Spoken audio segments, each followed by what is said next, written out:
Imagine a world where the battlefield was an endless, bloody stalemate. A place where millions perished, trapped in a horrific landscape of trenches, barbed wire, and the relentless mechanical hail of machine gun fire. This was the brutal reality of the Western Front during World War I. But what if one small, unassuming machine, barely the size of a car, held the strategic key to finally breaking that deadly deadlock? An ancestor whose genius lives on in the DNA of every tank rolling across the globe today?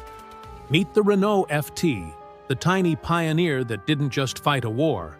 It fundamentally rewrote the rulebook for armored combat forever.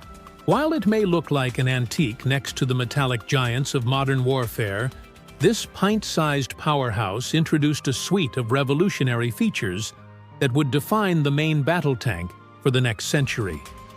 Its story isn't just about a vehicle.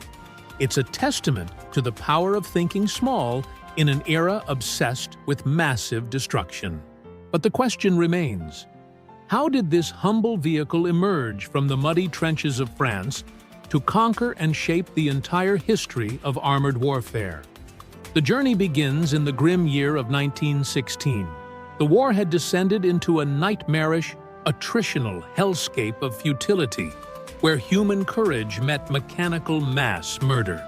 Desperate for any edge, both sides had turned to the first generation of tanks, but these were clumsy, embryonic designs. Britain rolled out its lumbering, rhombus-shaped behemoths, slow, vulnerable to breakdown, and often trapped by the terrain. And France deployed its own boxy, slow-moving Schneider CA-1. These were essentially just mobile fortresses, heavy, armored beasts designed primarily to crush barbed wire and shield advancing infantry across the lethal expanse of no man's land. They solved some problems, but they were too expensive and too few in number to effect a true strategic change. It was a crisis of scale, and it demanded a radical new approach. It was during this crisis that a vision took shape in the mind of a French artillery officer, Colonel Jean Baptiste Estienne. Estienne was a man with a rare blend of tactical genius and mechanical foresight, and he dared to imagine something completely different. He looked at the few existing tanks and saw not a solution, but an opportunity to innovate. His central concept was the swarm. Why spend vast resources and production time building one massive, complex, and slow tank when you could instead construct a large number of smaller, more nimble, and crucially, much cheaper machines? These could overwhelm the enemy through sheer numbers, achieving mass production superiority and widespread tactical utility where the larger tanks could not. He recognized that quantity, speed, and maneuverability could triumph over sheer size. The impact of this idea, the concept of the light tank, is what we are about to see unfold. Estienne took his audacious idea to the leading French automotive magnate, Louis Renault. Renault, a man whose industrial ambition matched Estienne's military vision, was immediately intrigued. He saw the manufacturing viability where the military brass saw only heresy. By October 1916, Renault had his team build a preliminary wooden mock-up of the concept, a three-dimensional blueprint for the future. And then, the project immediately slammed headfirst into the military's oldest and greatest enemy: bureaucratic red tape. The existing command structure remained stubbornly committed to their existing land battleship designs, seeing the smaller concept as either a toy or a dangerous distraction. Innovation, it turned out, was the hardest thing to sell to a stuck military establishment. The project spent agonizing months caught in the endless, slow-moving tangle of the French military's approval process.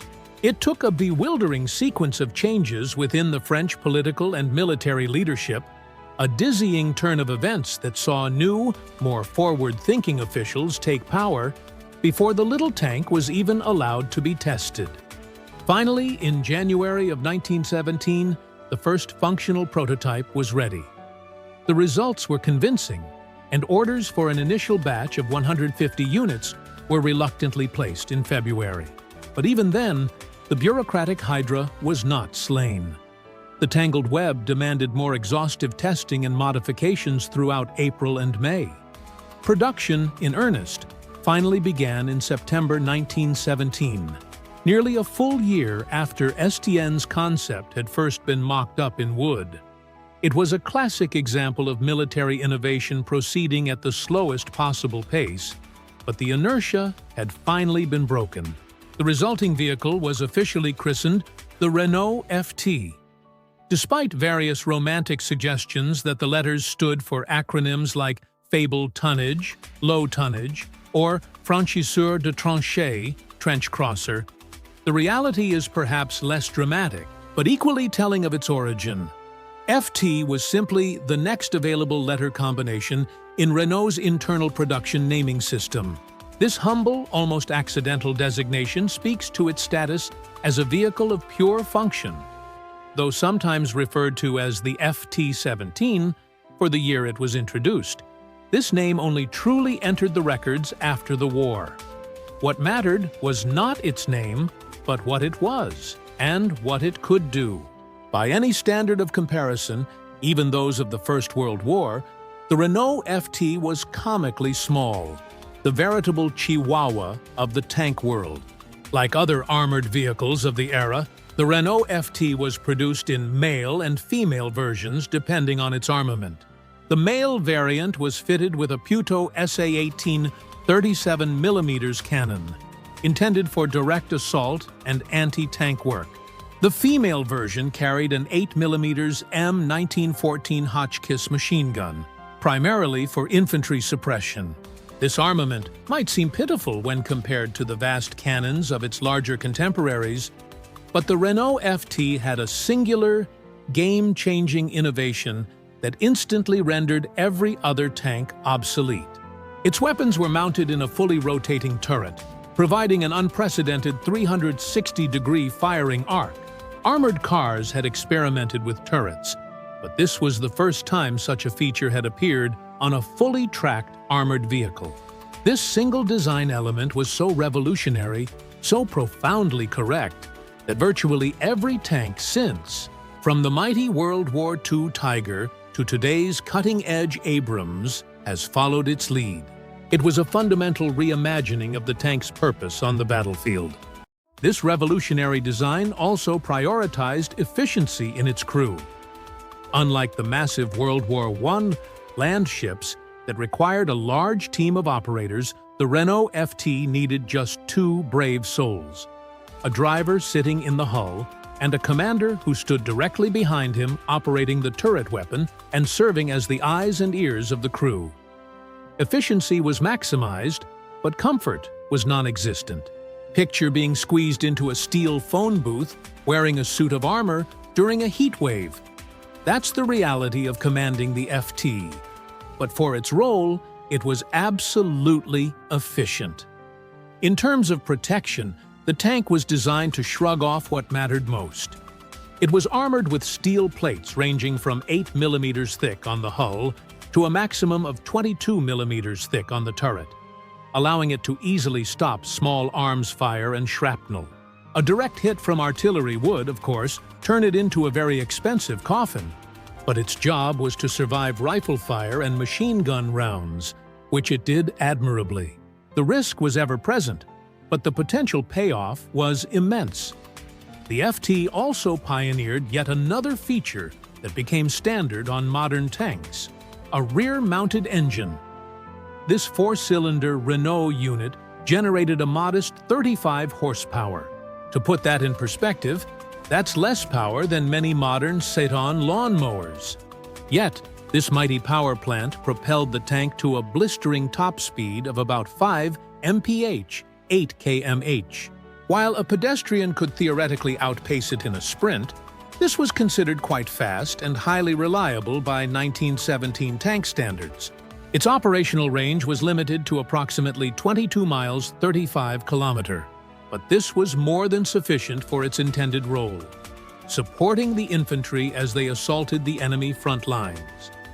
Once the logistical and bureaucratic hurdles were finally overcome, the Renault FT became the Model T of the tank world. Its simplicity, efficiency, and effectiveness meant it could be produced in quantities previously unimaginable for such a complex war machine. By the war's end, some 3,700 had been built, making it the most mass-produced tank of World War I by far. For comparison, the British manufactured just around 400 Mark V tanks, and the Germans a pathetic 20 of their own A7Vs. The Renault was not just winning the innovation race, it was overwhelmingly dominating the numbers game, providing the Allies with a decisive, mass-produced tactical advantage. As military designers grasped the potential of this new platform, a variety of variants emerged in rapid succession, a kind of military evolution in fast-forward. These included command and control versions, specialized artillery support models like the FT-75BS with a howitzer, and various anti-tank versions sporting bigger guns. The tank's appeal quickly made the Renault FT the true iPhone of the tank world. Everyone had to have one. When French factories couldn't meet the overwhelming demand, other manufacturers stepped in, including American factories. The Americans produced their own slightly modified version, the M1917 6-ton tank, while simultaneously producing tanks for France. Allied nations during the war, including Britain, Italy, Belgium, Russia, and the United States, all received shipments. After the war, this global platform truly spread, with the tank or localized variants seeing service in nations across the globe. From Finland and Japan to Lithuania, the Netherlands, Turkey, Romania, and Germany, among countless others. It was history's first truly global tank platform, demonstrating the universal effectiveness of its core design. The Renault FT's baptism of fire came on May 31, 1918, at Ploisy-Chazelle. A force of 31 tanks supported a key French counteroffensive and scored an immediate, undeniable success for the loss of just 5 vehicles. Their mission was clear: overwhelm the enemy with swarm tactics, targeting an entire German division. Their small size and low profile made them notoriously difficult targets for German artillery, and the advancing infantry absolutely loved them, because the German fire would focus on the tanks, allowing the soldiers to advance under cover. Crucially, their compact dimensions and maneuverability allowed them to operate even in wooded terrain, ground that was completely impassable to the larger, heavier land ships. The reception among the troops and command was overwhelmingly positive.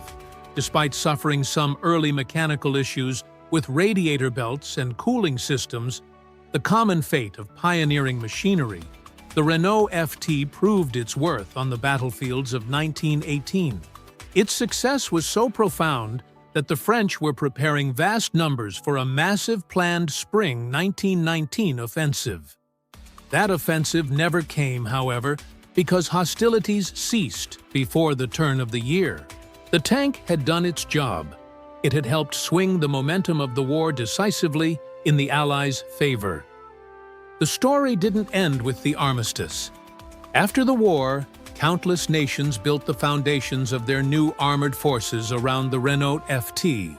These little steel warriors continued to see action in subsequent conflicts, including the Polish-Soviet War and the Spanish Civil War. Most remarkably, they were still in service, though woefully outdated, when World War II erupted in 1939. They were a visible sign of how slowly military doctrine can change. When Germany overran France in 1940, captured FTs were either pressed into service with the collaborationist Vichy French forces or used by the occupying Wehrmacht for training airfield defense and occupation duties, a final ironic chapter for a tank designed to defeat the Germans. The Renault FT began as a simple solution to a specific, bloody problem: how to cross no man's land without instantly becoming another corpse in the mud. What emerged, however, was far more than a simple battlefield tool. It was a revolutionary vehicle whose fundamental DNA runs through every modern tank on Earth. Its rotating turret, its efficient two-man crew compartment, and its dedicated rear-mounted engine established the core template that tank designers have honored and followed for over a century. This tiny ancestor may not impress with the raw firepower or imposing size of a contemporary MBT, but its influence towers over the entire history of armored warfare. It is the ultimate proof that sometimes the smallest, most intelligently engineered innovations can make the biggest, most enduring impact. The Renault FT proved definitively that good things truly do come in small packages. As we conclude this exploration of the tiny titan that changed war forever, we hope this animated journey has brought history to life in a new, engaging way. All the facts and figures presented here are based on the work of respected historians, and the references we used are shown on screen for your further study. If you enjoyed tracing the lineage of the modern tank back to this World War I pioneer, please take a moment to like this video, comment with your thoughts on the FT's legacy, and share it with fellow history buffs. Subscribe and stay tuned for our next animated history deep dive.